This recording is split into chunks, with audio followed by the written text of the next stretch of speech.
It's 5 o'clock. Good afternoon to you. Our top story is that a man who's confessed to being an IRA bomb maker has told BBC News he was part of the group responsible for one of the deadliest attacks of the Troubles, the Birmingham pub bombings in 1974.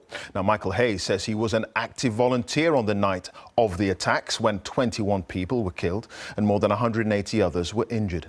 A year after the bombing, 6 men were wrongfully convicted, and to date, no one has been brought to justice. Well, now Michael Hayes has apologised to the families of those who were killed, but refused to say exactly what role he played. Relatives of the victims have described his apology as insulting.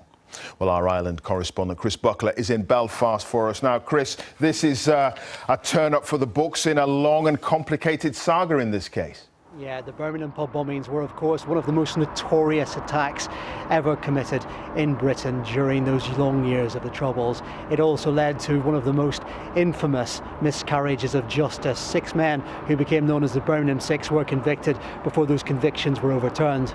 But now another man has come forward and says that he was a part of the IRA gang that was responsible for those explosions back in November 1974.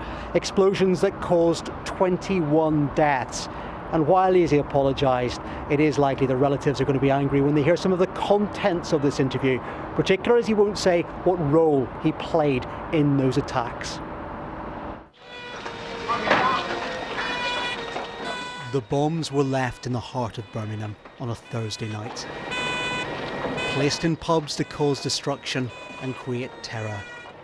An evening that saw scores injured and 21 people murdered.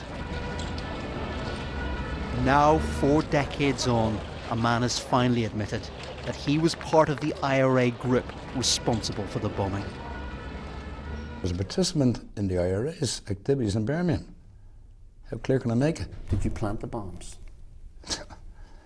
I was a participant in the IRA's campaign in England. But you're not answering the question. Did you plant the bombs? I'm giving you the only answer I can give you.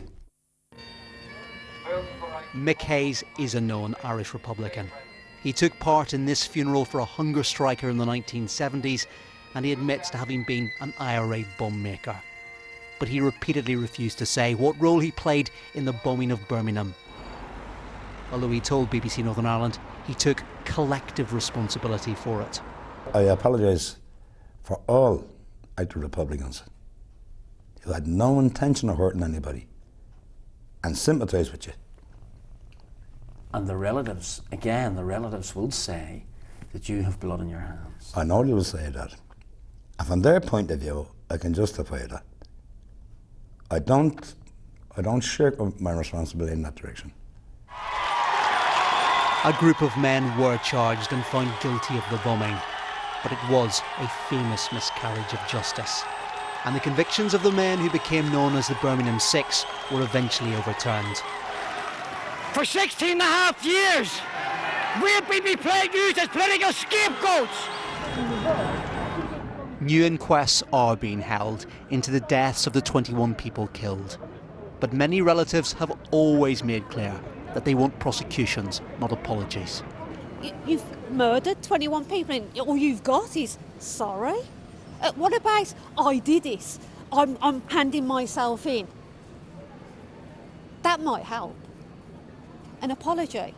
Please, don't insult us. Mick Hayes avoided many questions, but he claims mistakes led the IRA to give bomb warnings too late, and that he personally defused a 3rd bomb left in Birmingham city centre that night. The explosions, they were horrific. They were terrible. It shocked the IRA. When we found out what had happened, he defused the 3rd bomb on the Hagley Road. Who defused it? I did. But 2 bombs did explode in Birmingham, and no one has been held legally responsible for the resulting murders that should not and will not be forgotten. Many will question Mick Hayes' motivation for coming forward, but the relatives will also have another concern. They are currently waiting for new inquests to properly begin into the deaths of their loved ones, and there's already been some controversy around that. The coroner making clear that they won't be looking at suspects, they won't be looking at who was responsible. some families may well ask now that if there is new information out there, if Mick Hayes, for example, does have information, then perhaps that should be investigated now. OK, Chris, thank you for that. Chris Buckler there in Belfast.